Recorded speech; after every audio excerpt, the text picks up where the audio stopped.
I'm the son of a black man from Kenya and a white woman from Kansas. I was raised with the help of a white grandfather who survived the Depression to serve in Patton's Army during World War II, and a white grandmother who worked on a bomber assembly line at Fort Leavenworth while he was overseas. I've gone to some of the best schools in America, and I've lived in one of the world's poorest nations. I am married to a black American who carries within her the blood of slaves and slave owners, an inheritance we pass on to our two precious daughters.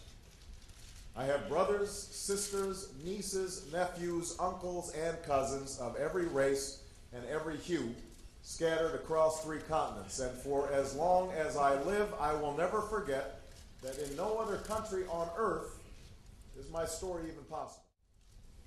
And this helps explain, perhaps, my relationship with Reverend Wright.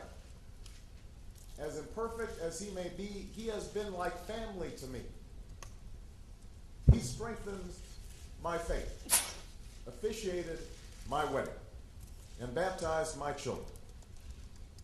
Not once in my conversations with him have I heard him talk about any ethnic group in derogatory terms, or treat whites with whom he interacted with anything but courtesy and respect.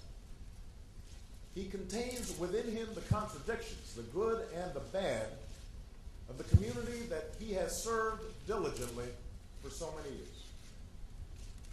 I can no more disown him than I can disown the black community. I can no more disown him than I can disown my white grandmother, a woman who helped raise me, a woman who sacrificed again and again for me, a woman who loves me as much as she loves anything in this world, but a woman who once confessed her fear of black men who passed her by on the street, and who on more than one occasion has uttered racial or ethnic stereotypes that made me cringe. These people are part of me, and they are part of America, this country that I love. Now, some will see this as an attempt to justify or excuse comments that are simply inexcusable. I can assure you it is not.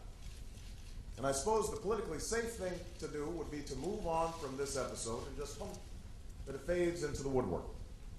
We can dismiss Reverend Wright as a crank or a demagogue, just as some have dismissed Geraldine Ferraro in the aftermath of her recent statements as harboring some deep-seated bias.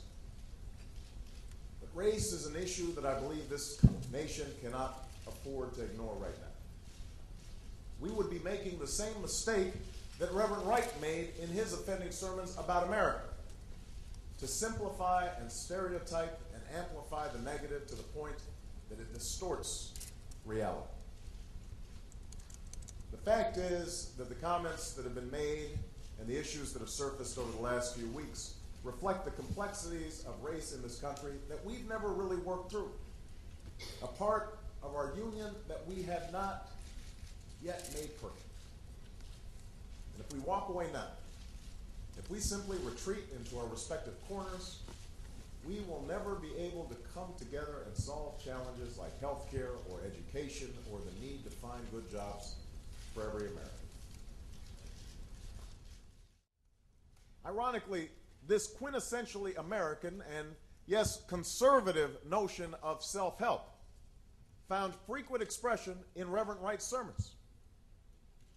But what my former pastor too often failed to understand is that embarking on a program of self-help also requires a belief that society can change. The profound mistake of Reverend Wright's sermons is not that he spoke about racism in our society. It's that he spoke as if our society was static, as if no progress had been made, as if this country, a country that has made it possible for one of his own members to run for the highest office in the land and build a coalition of white and black, Latino, Asian, rich, poor, young, and old, is still irrevocably bound to a tragic past.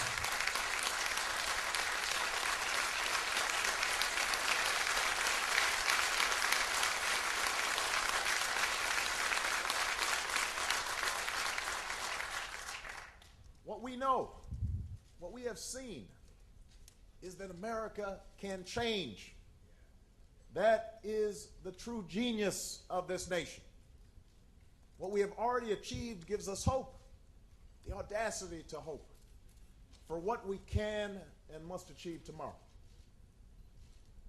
Now, in the white community, the path to a more perfect union means acknowledging that what ails the African American community does not just exist in the minds of black people, that the legacy of discrimination and current incidents of discrimination, while less overt than in the past, that these things are real and must be addressed, not just with words, but with deeds, by investing in our schools, in our communities, by enforcing our civil rights laws and ensuring fairness in our criminal justice system, by providing this generation with ladders of opportunity that were unavailable for previous generations.